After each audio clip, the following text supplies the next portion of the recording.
नमो अरिहन्ताणं नमो सिद्धाणं नमो आयरीयाणं नमो वज्जायाणं नमो गोरे सव्यसाहूनम् एष सुरासुरमणुषिन् वन्दितं धोतघायिकम् अमलं प्रणमामि वर्धमानं तीर्थं धम्मस्य कर्तारम्। ये प्रवचन सार जी ग्रंथ भगवान की दिव्य ध्वनि का सार, उसी को कहते हैं प्रवचन सार। प्रवचन उत्कृष्ट वचन, तो जिनेंद्र परमात्मा के जो वचन हैं वो ही प्रवचन हैं। और ज्ञानियों के, धर्मात्माओं के, विद्वानों के वचन उन्हीं के वचनानुसार हैं। वास्तव में वो उन्हीं के वचन के अनुसार हैं, इसलिए इनको उपचार से प्रवचन कह देते हैं। ठीक है, वैसे तो प्रवचन केवल ज्ञानी परमात्मा का ही होता है। प्र माने प्रकृष्ट वचन, वो है प्रवचन, और उसका सार वो कहलाया प्रवचन सार। ठीक है, प्रकृष्ट माने उत्तम। इसकी रचना कुंद आचार्य देव ने आज से लगभग 2000 वर्ष पूर्व की थी। फिर बाद में अमृतचंद्र आचार्य हुए, कुंद आचार्य से लगभग 1000 वर्ष बाद। उन्होंने इस पर जो टीका लिखी उसका नाम है तत्व प्रदीपिका। क्या नाम है? तत्व प्रदीपिका। और उनके बाद जयसेन आचार्य और हुए, उन्होंने भी इस पर टीका लिखी। उनकी टीका का नाम है तात्पर्य वृत्ति। ठीक है, तात्पर्य वृत्ति जयसेन आचार्य की, और तत्व प्रदीपिका अमृतचंद्राचार्य की। और ये प्रवचन सार ग्रंथ की खासियत ये है कि देश में विदेश में जहाँ भी जैन दर्शन पढ़ाया जाता है वहाँ प्रवचन सार को कोर्स में ज़रूर रखा जाता है। समय सार, नियम सार आदि भले ही ना हो, लेकिन प्रवचन सार सभी बोर्डों में रखा जाता है। क्यों? देखो, इसमें वस्तु के स्वरूप का वर्णन किया है। द्रव्य गुण पर्यायात्मक वस्तु का कैसा स्वरूप है उसका सारा वर्णन इस ग्रंथ में है। इसके 3 मूल अधिकार हैं। पहला कौन सा है? ज्ञान तत्व प्रज्ञापन। दूसरा है ज्ञेय तत्व प्रज्ञापन। और तीसरा है चरणानुयोग सूचक चूलिका। जयसेन आचार्य इसी को अलग नाम देते हैं कि सम्यक ज्ञान अधिकार, सम्यक दर्शन अधिकार और सम्यक चारित्र अधिकार। और डॉक्टर साहब ने जो एक टीका लिखी है ना प्रवचन सार जी की, इसका नाम क्या है? ये ज्ञान ज्ञेय तत्व प्रबोधिनी, ज्ञान ज्ञेय तत्व प्रबोधिनी टीका। ऐसे अनेक आचार्यों ने और भी इस पर टीकाएँ लिखी होंगी। प्रभाचंद्राचार्य की भी एक क्या नाम है उसका, सरोज भास्कर टीका भी है। लेकिन सबसे फेमस अमृतचंद्राचार्य की है और जयसेन आचार्य की। अभी जो हमारा स्वाध्याय हो रहा है वो अमृतचंद्राचार्य की टीका की मुख्यता से। कुछ विशेष बात आती है जयसेन आचार्य की, तो वो भी हम लोग देख लेते हैं।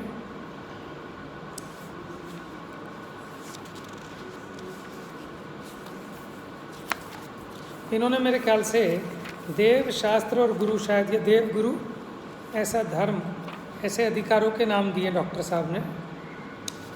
खैर, तो यहाँ 92 नंबर गाथा तक अपना पहला अधिकार पूरा हुआ, ज्ञान तत्व प्रज्ञापन। देखना 91 तक हुआ कि 92 तक हुआ।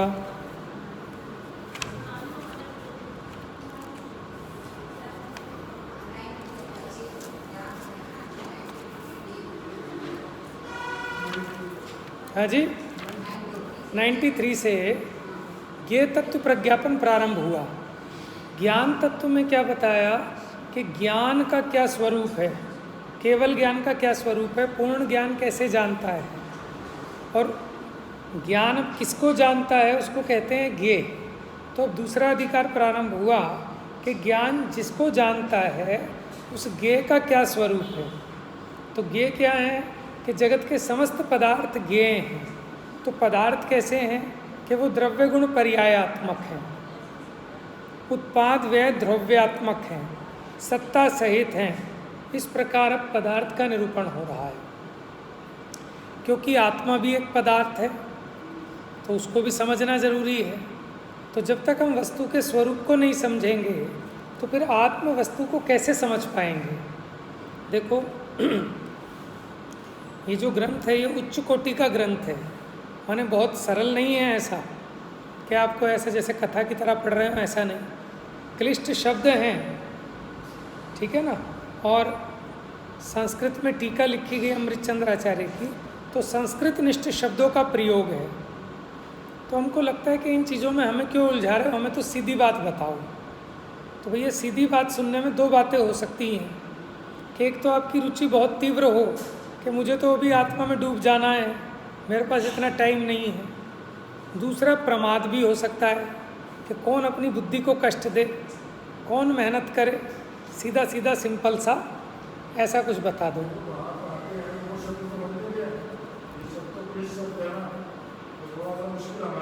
नहीं ऐसा है ना, देखो कोर्स है वो, तो आप ये बच्चा साइंस पढ़ता है उसके लिए भी तो सारे नए टर्म्स होते हैं, उसको क्या पता, अणु परमाणु सब कठिन होते हैं।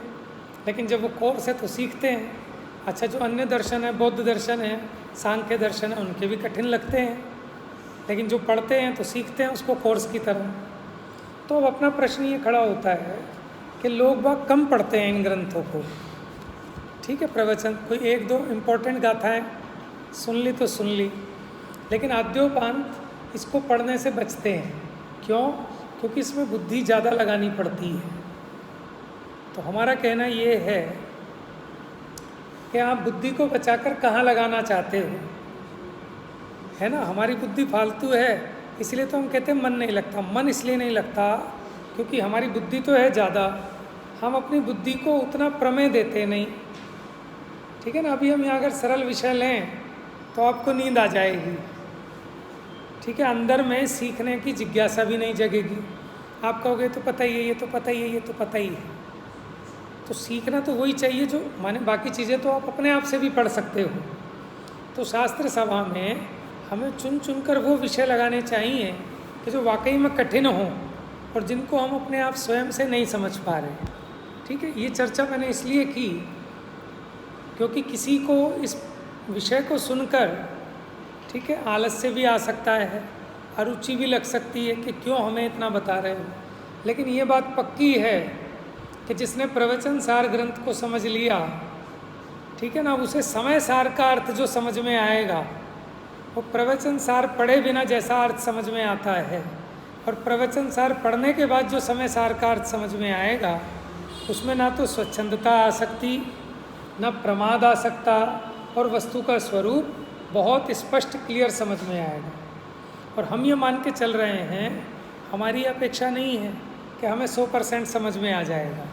हम तो ये मान के चल रहे हैं हमें अगर 10% भी समझ में आएगा ना तो बहुत बड़ी उपलब्धि है, क्योंकि इसका अर्थ तो अनंत है। समझ में आया? केवली भगवान की वाणी है। केवली भगवान जितना जानते हैं उनकी वाणी में उतना नहीं आ पाता। वाणी में जितना आता है गणधर उतना नहीं जान पाते, उतना ग्रहण नहीं कर पाते, और गणधर जितना जान लेते हैं उतना उसका गूंथ नहीं, माने वो द्वादशांग में उतना नहीं आ पाता, और द्वादशांग में जितना आ गया उतना आगे फॉरवर्ड नहीं हो पाता, तो वो तो घटता जाता है नियम से। लेकिन मूल मुद्दे की बात, मोटी मोटी बात तो सबको समझ में आती है। भले हम पंडिताई ना कर पाएँ, भले हम 1 घंटे का भाषण ना दे सकें, लेकिन हम अपने नफ़े टोटे की बात तो समझ ही सकते हैं। भैया मुझे समझ में आया कि जो भी जगत में वस्तु है उत्पाद व द्रव्य सहित है। बिना उत्पाद व द्रव्य के कोई वस्तु हो ही नहीं सकती। द्रव्य गुण पर्याय ये वस्तु का स्वरूप है, ये उसका स्वभाव है। लेकिन जीव इस स्वभाव को नहीं समझता, इसीलिए गड़बड़ करता है। देखो मैं गोरा हूँ, ये अपने को गोरा मानता है, अपने को काला मानता है। समझ में आया क्यों? कि इसको द्रव्य गुण पर्याय का निर्णय नहीं है। आप बताओ, गोरा द्रव्य है, गुण है कि पर्याय है? पर्याय है। किसकी पर्याय है? कौन से गुण की पर्याय है? कौन से गुण की पर्याय है? वर्ण गुण की। कौन से गुण की? वर्ण गुण की। अब वर्ण गुण किसका गुण है? जीव का कि पुद्गल का? तो पुद्गल के गुण की पर्याय पुद्गल में होगी कि मुझ में होगी? अब देखो, अभी ठोस तत्व ज्ञान होगा, अभी तो हमारा हवा हवाई है। पंडित जी ने जैसा कह दिया हमने हाजी भर दिया, 4 दिन याद रहता है, फिर भूल जाते हैं, फिर नई बात। तो कहते क्या क्या कहें, कोई कुछ कहता है, कोई कुछ कहता है। तो ऐसी हमारी दुर्दशा क्यों होती है? क्योंकि जब तक हम अपना निर्णय नहीं करेंगे तब तक हमको ऐसे ही लगता रहेगा कि पता नहीं, कोई कुछ कहता है, कोई कुछ कहता है, कोई कुछ कहता है। तो एक बार आप समझ लो ना, हमारे लिए तो ये समय सार बनाया गया है, तेरे लिए, ज्ञानियों के लिए, इसके लिए, उसके लिए, और ये हलवा बनाया गया है मेरे लिए। समझ में आया?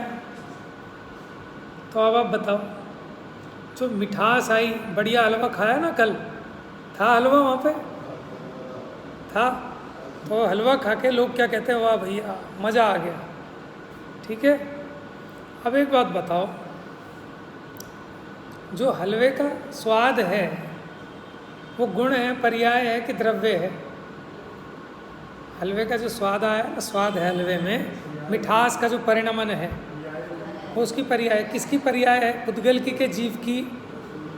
तो पुद्गल के रस गुण की पर्याय जीव में आ सकती है क्या? तो फिर जीव ने उसको कहाँ भोगा? और जीव को जो आनंद आया, आनंद तो आया। समझ में आया?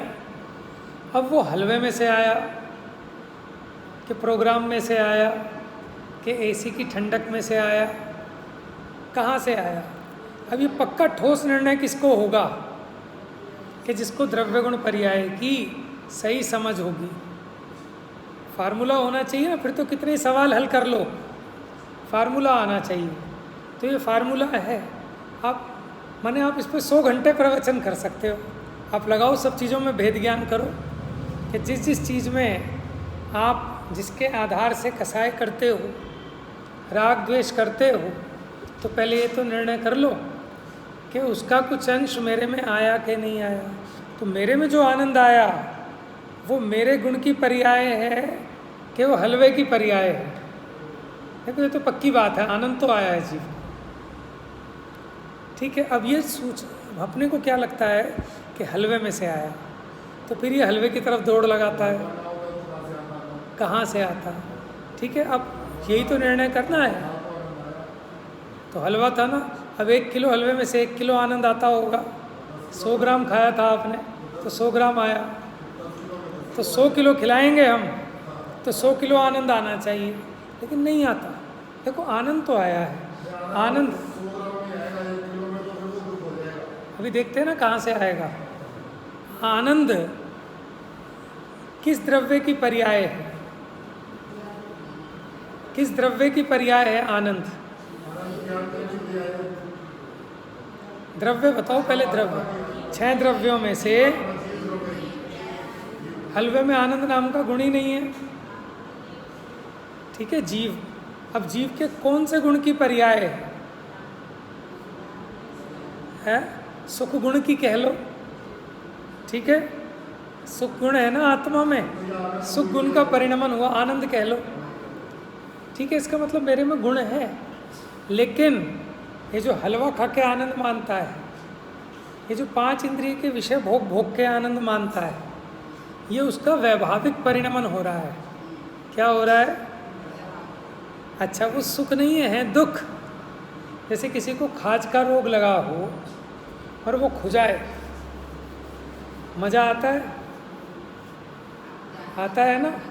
तो हम भी आपको एक खुजली वाला पाउडर ला के देते हैं, सब लगाना और खूब खुजाना, खूब आनंद आएगा।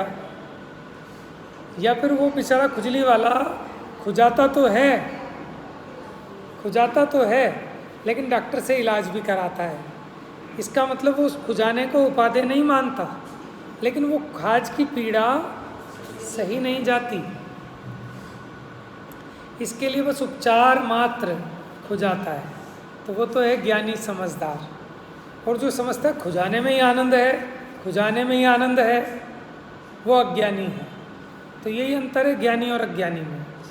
कदाचित निचली भूमिका में ज्ञानी भी 5 इंद्रिय के विषय भोगों में प्रवर्तता हुआ दिखाई देता है। दिखाई क्या देता है? 5 इंद्रिय के विषय भोगता भी है और उसमें उसे सुख सा भी महसूस होता है, लेकिन फिर भी वो उसे रोग स्वरूप जानता है और उसे मेटने का यथासंभव उपाय भी किया करता है। लेकिन अज्ञानी उसको उपादेय मानता है, वो तो उसको बढ़ाने का उपाय करता है कि कैसे राग रंग बढ़े। समझ में आया? तो मैं तो ये एग्जाम्पल इस चीज़ के लिए दे रहा हूँ कि अगर आपको द्रव्य गुण पर्याय का, ठीक है, माने मूल तत्व ज्ञान हो गया, तो फिर आप सारी चीज़ें अपने आप लगा सकते हो, फिर आपको किसी के पराधीन नहीं रहना पड़ेगा। आप ये समझ लो कि अब आप समाधि की तैयारी प्रारंभ कर दो। अब किसी ने मेरे से कहा कि साहब समाधि का कुछ बताओ, तो समाधि का कुछ अलग नहीं है, ये वस्तु स्वरूप का ठोस तत्व ज्ञान, यही समाधि की तैयारी है। जितना आपका तत्व स्वरूप निर्मल होगा उतने आपके परिणामों में समता रहने वाली है। ठीक है ना? पड़े पड़े ज्ञान में लगाते रहना। कहीं फंस जाओ स्टेशन पे, बस अड्डे पे, कहीं टाइम अब आपको गुजारना है, बजाय मोबाइल में लगाने के, बजाय बातें करने के, अब लगा के देखो ये बसें आ रही हैं जा रही हैं, कौन करता समझ रहा है। कोई सोच रहा है जल्दी आ जाए, कोई सोच रहा है जल्दी ना आ जाए, थोड़ा लेट आए। ट्रेन में बैठ गए, कोई कहता है जल्दी चल दे, कोई कहता है भैया थोड़ा लेट चले क्योंकि मेरा रिश्तेदार अभी रह गया है आने से। जीवों की कैसी कैसी कल्पनाएं हैं। ये सोच रहे हैं कि इनके हिसाब से ट्रेन चलेगी। ट्रेन तो ट्रेन के हिसाब से चलेगी, जब चलनी होगी तब चलेगी।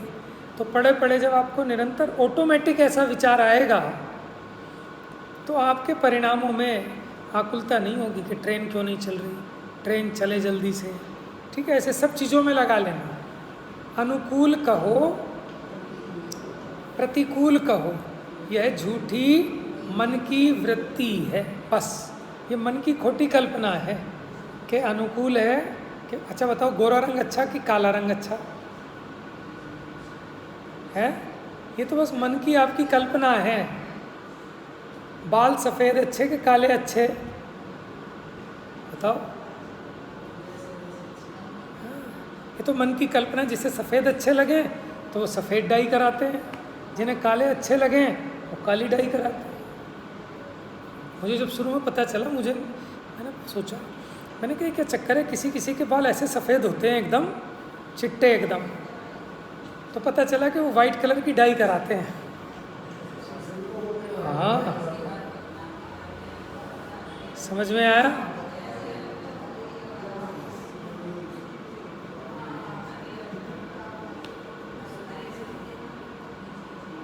अब आप ये बताओ, मैं इस बात पे कह रहा हूँ मन की वृत्ति है, जिसे जो अच्छा लगे। समझ में आया? देखो दुनिया में इतने तरह के कपड़े बिकते हैं, हम ये देख के कहते हैं कौन मूर्ख खरीदता होगा इन्हें, और जो हम खरीद के लाए हो सकता है कोई दूसरा आदमी कहता पता नहीं कौन बेवकूफ़ खरीदेगा इसे। तो ये तो अपने अपने मन की कल्पना है। समझ में आया? हम तो बिना मतलब ही अनुकूल और प्रतिकूल मान रहे हैं। लेकिन अब जिसको ये बात समझ में आएगी उसको ना तो राग उत्पन्न होगा ना द्वेष उत्पन्न होगा। कोई सफ़ेद पहना दे तो ठीक है, काला पहना दे तो ठीक है, बाल सफ़ेद हो जाएं तो ठीक, काले हो जाएं तो ठीक, इससे अपने सुख दुख का संबंध ही नहीं है। समझ में आया? कोई स्वाली दे दे तो ठीक और गाली दे दे तो ठीक, इसी का नाम तो समाधि है। ठीक है? अब जिसके जीवन में ऐसी समाधि है उसका मरण भी समता भाव से होता है, तो उसके मरण को कहते हैं समाधि मरण। समझ में आया? तो इसलिए आपने देखा कितने बुजुर्ग महाराज होते हैं और ऐसे बुढ़ापे में पढ़ाई कराई जाती है उनको, उनके लिए पंडित और विद्वान रखे जाते हैं, क्योंकि भैया बिना तत्व ज्ञान के कोई सहारा नहीं है, तत्व ज्ञान ही सहारा है। और ऐसा नहीं है कि हम में बुद्धि नहीं है, हम लोगों में बुद्धि बहुत तेज है। ये जितने व्यापार करते हैं ना, ये सीए को बैठ के पढ़ाते हैं, ऐसे नहीं, ऐसे कर हिसाब में, ऐसे मत दिखाइए, वहाँ दिखा दो, उसके नाम दिखा दियो, ऐसे दिखा दियो, डेबिट कर दियो, क्रेडिट कर दियो, ये सब सिखाते हैं सीए लोगों को। सीए जो अनपढ़ व्यापारी हैं, इनसे सीख के ट्रेंड होते हैं वो, कैसे 1 का 2 और 2 का 4 करना है। समझ में आया? तो ये मत समझना कि हम में बुद्धि नहीं है, बुद्धि बहुत है। हमारी इच्छा होनी चाहिए, हमारी जिज्ञासा होनी चाहिए। हमने ऐसे ऐसे लोग देखे, कल्पना बहन जी षटखंडागम का स्वाध्याय चलाती हैं, ऑनलाइन चलता है उनका। उनमें ऐसे ऐसे बुजुर्ग लोग जुड़े हुए हैं जो रिटायर होके बाद, और इतनी तेज बुद्धि उनकी काम करती है कि उनकी कहीं अलग से नहीं आई, वो रुचिपूर्वक पढ़ रहे हैं। 2 साल हो गए होंगे, 3 साल। समझ में आया? बल्कि मैं कभी कभी सुनता हूँ तो मेरे तो ऊपर से जाता है। क्यों? क्योंकि हम अभी समझने के लिए तैयार ही नहीं है। जब हम समझने के लिए तैयार होकर बैठें, कमर कस के तैयार हों, तो फिर ऐसी कोई चीज़ नहीं है कि जो समझ में ना आए। समझ में आया ना? क्योंकि हमारा उपयोग भी बहिर्मुखी हो रहा है। जब षटखंडागम का स्वाध्याय कर रहे थे नेमिचंद्र आचार्य, चामुंड राय आए, नमोस्तु महाराज, उनको देखकर उन्होंने वो स्वाध्याय बंद कर दिया। उन्होंने कहा, महाराज क्या हम इतने अभागे हैं, हमारे लिए कुछ नहीं मिलेगा? असली चीज़ तो ये है ना।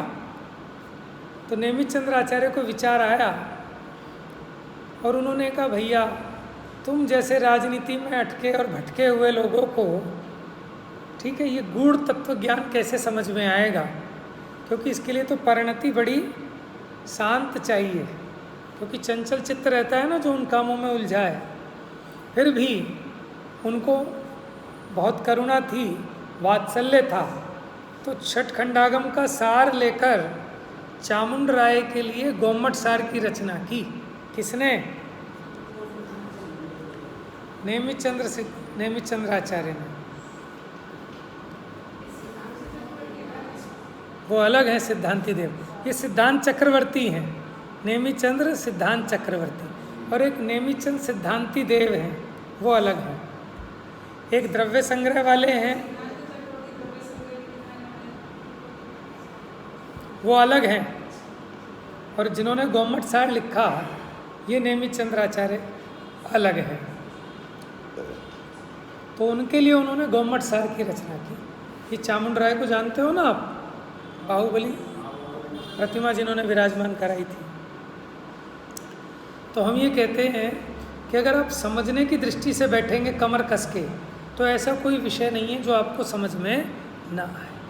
अब क्या करने लायक है? मैं तो यही कहता हूँ कि अब आपका टाइम आया पढ़ने का, क्योंकि तब तक पहले बचपन की स्कूल की पढ़ाई में बिजी, फिर बड़े होकर कॉलेजों के चक्कर में, फिर काम धंधे में, फिर बच्चे पालने में। अब आप लोगों की जो उम्र आई है, अब इस टाइम आप फ्री हैं, अब आप फ्री होकर अपना पढ़ाई में उपयोग लगा सकते हैं। समझ में आया? ये क्रीम टाइम है ज़िंदगी का, लेकिन अब भी नहीं किया तो क्या करेंगे? बुद्धि भी ठीक रहेगी। जो लोगों की होती है ना बड़ी उम्र में अल्जाइमर के भूलने की बीमारी होने लगती है, क्योंकि वो अपनी बुद्धि का उपयोग ही नहीं करते, तो बेकार हो जाती है, जंग खा जाती है। तो आप उपयोग करेंगे तो आपकी याददाश्त भी अच्छी बनी रहेगी, कोई दिमाग की परेशानी नहीं होगी। समझ में आ गया ना? देखो, जिस चीज़ का दुरुपयोग करते हैं वहाँ वो खराबी आती है। तो आपको ब्रेन मिला इतने महान पुण्य उदय से, इस बुद्धि का सदुपयोग करेंगे तो कभी ये खराब नहीं होगी, बढ़ती जाएगी। समझ में आया?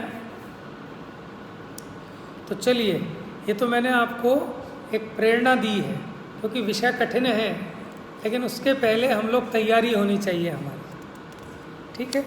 तो जो अपना विषय चला है आज थोड़ा सा उसका रिवीजन करा देते हैं ताकि नया विषय फिर कल से प्रारंभ करें। निकालिए गाथा नंबर 93, ज्ञेय तत्व प्रज्ञापन।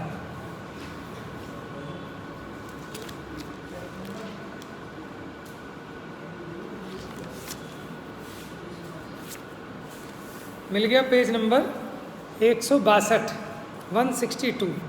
हम गाथा पढ़ेंगे और सामान्य सामान्य अर्थ देखेंगे। गाथा पढ़ेंगे सभी मेरे साथ। अथो खलु दव्वमो दव्वाणि गुणपगाणि भणिदाणि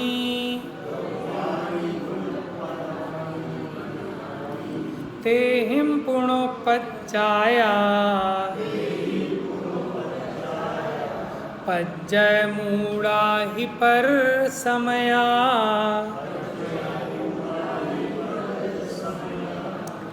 देखो यहाँ क्या समझा था हमने। अथो खलु दव्वमो, अथो माने अर्थ यानी पदार्थ कैसा है। दव्वमो खलु माने नियम से, दव्वमो माने द्रव्यमय है। और दव्वाणी गुणपगाणी भणिदानी, और जो द्रव्य हैं वो कैसे कहे गए हैं। द्रव्य गुणात्मक कहे गए हैं। कैसे कहे गए हैं द्रव्य, यानी पदार्थ कैसे हैं कि वो द्रव्यात्मक हैं, और द्रव्य कैसे हैं कि गुणात्मक हैं, माने गुणों वाले हैं। ते ही पुनोपज्जाया, और उनकी क्या होती हैं पर्याय। किस किस की, द्रव्य की और गुण की। तो दो प्रकार की पर्याय हो गई। एक हो गई द्रव्य पर्याय और दूसरी हो गई गुण पर्याय। पज्जय मूढ़ा ही पर समया, और जो पर्याय के संबंध में मूढ़ है वो क्या है, पर समय है।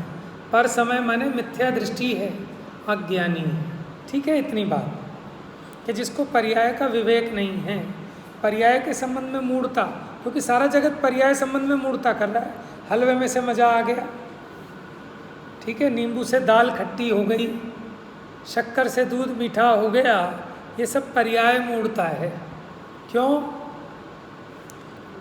कि दूध मीठा है कि शक्कर मीठी है, दाल खट्टी है कि नींबू खट्टा है। लेकिन आप कह रहे हो दाल खट्टी है, तो अगर दाल खट्टी है तो नींबू तो बेकार गया, बेकार में वेस्ट कर रहे हो आप नींबू। और दूध मीठा है तो शक्कर इतनी महंगी क्यों ख़राब करते हो। समझ में आया। उपचार से कहते हैं दूध को मीठा, दाल को खारी। खारा तो नमक है, लेकिन उसके संयोग से दाल खारी है, ऐसा कहने का व्यवहार है। समझ में आया। तो इसी का नाम पर्याय मूढ़ता है कि शरीर की पर्याय को अपनी पर्याय मान बैठा, ये पर्याय मूढ़ता है। और जिसको ऐसी पर्याय मूढ़ता है वो मिथ्या दृष्टि है। ठीक है, टीका में यहाँ बताई थी द्रव्य पर्याय दो प्रकार की, समान जाति और असमान जाति। माने एक ही जाति के द्रव्यों के मेल से जो बने वो समान जाति, और असमान जाति जैसे जीव और पुद्गल के मेल से ये जो मनुष्य पर्याय बनी, ये असमान जाति द्रव्य पर्याय। ठीक है। और पुद्गल के अणु स्कंद मिलकर जो जैसे कुर्ता है, ये पुद्गल की समान जाति पर्याय है, क्योंकि इसमें सारे पुद्गल मिलकर बने हैं। लेकिन ये जो पर्याय आपको दिखाई दे रही है, इसमें एक जीव और अनंत पुद्गल असमान जाति के द्रव्य मिलकर बने, तो असमान जाति द्रव्य पर्याय। दूसरी होती है गुण पर्याय, वो स्वभाव रूप और विभाव रूप। उसको यहाँ अर्थ पर्याय और व्यंजन पर्याय भी कहा। अर्थ पर्याय तो षड्गुणी हानि वृद्धि रूप अगुरु लघुत्व गुण की कारण सभी द्रव्यों में जिसके कारण एक एक समयवर्ती परिणमन निरंतर पाया जाता है, वो है अगुरु लघुत्व गुण की स्वभाव अर्थ पर्याय।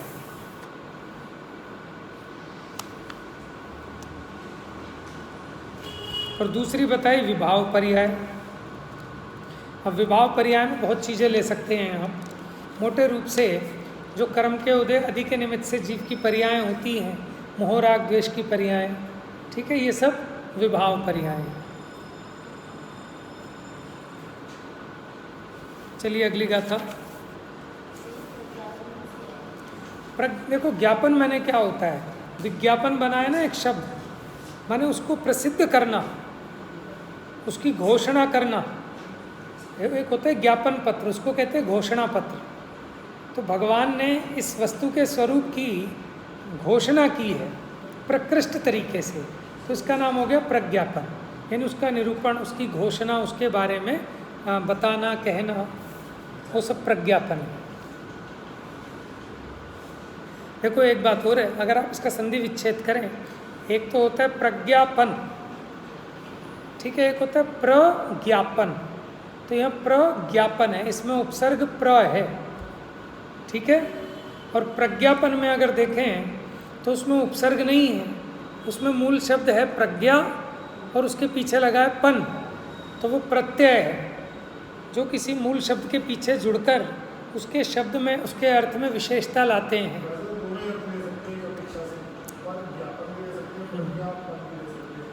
देखो प्रज्ञापन मैंने क्या होता है, प्रज्ञा मैंने होता है बुद्धि, ज्ञान, ठीक है, हाँ ये भी ले सकते हो, सही बात है, ठीक है। देखिए गाथा नंबर 94। जे पज्जये सुनिर्दा जीवा पर समय गतिने दिठा आद सहावम ही ठिदा ते सग समया मुने दव्वा। अब यहाँ कहते हैं स्व समय कौन है, पर समय कौन है।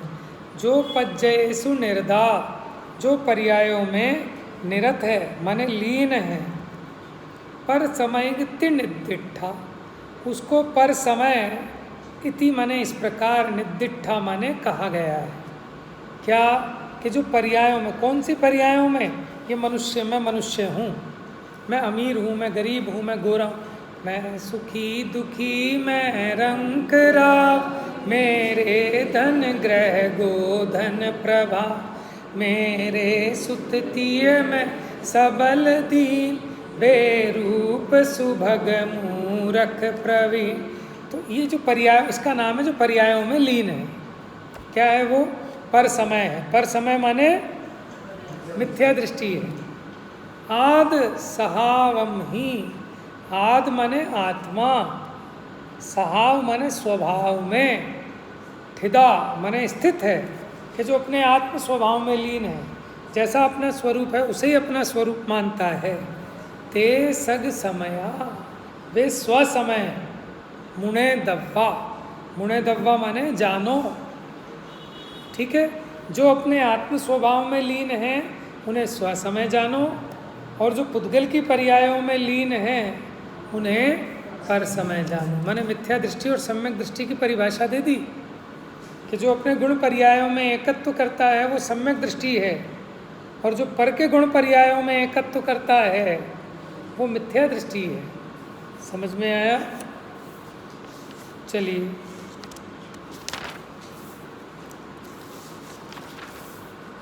एक गाथा और, 95 नंबर की गाथा देते हैं।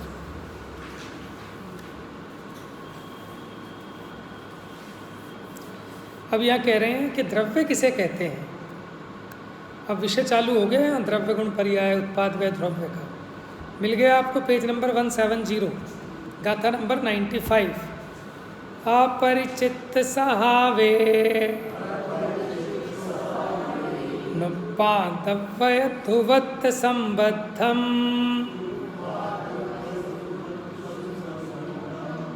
आपको पढ़ना आ जाना चाहिए अलग अलग, फिर मिला के पढ़ लेंगे। अपरिचित सहावेणु, अब मैं इसका विच्छेद करता हूँ। अपरिचित यानी अपरित्यक्त माने बिना छोड़े हुए, परित्यक्त मैंने होता है त्यागे हुए, अपरित्यक्त मैंने नहीं त्यागे हुए। हाँ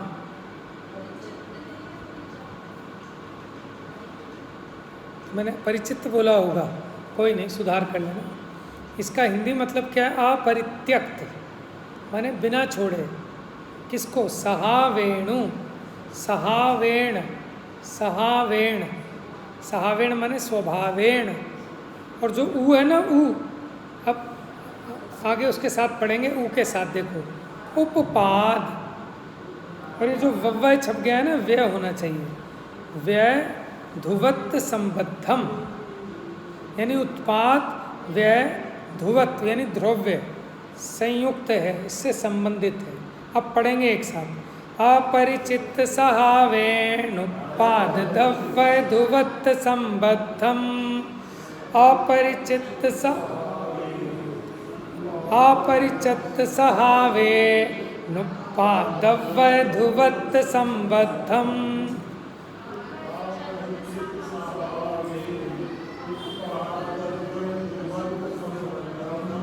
ठीक है, जुबान भी नहीं लड़खड़ाएगी बुढ़ापे में। होता क्या है, बुढ़ापे में वो जो जीभ है ना वो भी जवाब दे जाती है कि बोलो कुछ निकलता कुछ है। तो आपकी जिह्वा की भी एक्सरसाइज होती रहेगी। समझ में आया? हाँ, तोतलापन सही हो जाएगा आपका। और ये सारा का सारा खेल ब्रेन से है। ठीक है, ये जो आपकी सही नहीं बोल पाते ना, ये सब ब्रेन से सिस्टम है इसका। तो हम तो कह रहे हैं कुछ समझ में नहीं आए ना, आप इसको दवाई समझ के ही सुनो, पढ़ो, समझ में आए। वैसे भी तो लोग लगे रहते हैं हॉस्पिटलों की लाइनों में, है इतने मुश्किल दवाइयों के नाम रट जाते हैं अनपढ़ लोगों को। हो जाती केमिस्ट की दुकान पे फटाफट बोलते हैं, साहब 2 टाइफाइसिन निकाल दो, फाइसिन निकाल दो, एमोक्सिलिन निकाल दो, पैरासीटामोल, ऐसे ऐसे मुश्किल मुश्किल नाम। आधे डॉक्टर बन जाते हैं मरीज। तो देखो, जो अपने स्वभाव को छोड़ता नहीं, उत्पाद व द्रव्य से युक्त है, गुणवम च सपज्जायम जम तम दव्वम तिवोच्चन्ति। और कैसा है देखो, गुणवम च सपज्जायम, और कैसा है, गुण वाला है, पर्याय वाला है, उसको द्रव्य बुच्चंती माने ब्रुवंती कहते हैं। तो द्रव्य किसे कहते हैं कि जो गुण पर्याय वाला है, उत्पाद व द्रव्य से सहित है, और जो कभी अपने स्वभाव को छोड़ता। ये 3 बातें कल पूछूंगा। जो कभी अपने स्वभाव को छोड़ता नहीं है, उत्पाद व द्रव्य से संबद्ध है, गुण और पर्याय वाला है, उसे क्या जानो। जैसे मैं जीव द्रव्य हूँ, तो जीव कभी अजीव नहीं होता। क्यों? कि अपने स्वभाव को नहीं छोड़ता, और निरंतर उत्पाद व द्रव्य सहित है। इसीलिए इसमें निरंतर, अगर आज कोई दोष है तो उसका व्यय हो सकता है, अगर कोई गुण नहीं है तो उसका उत्पाद हो सकता है, लेकिन व्यय और उत्पाद होने पर भी आप वही के वही रहेंगे। समझ में आया? और कैसा है, गुण पर्याय वाला है, वो द्रव्य है। ठीक है, बाकी चर्चा इसकी कल करें। जा वाणी के ज्ञान से सूझे लोकालो, सो वाणी मस्तक नमो।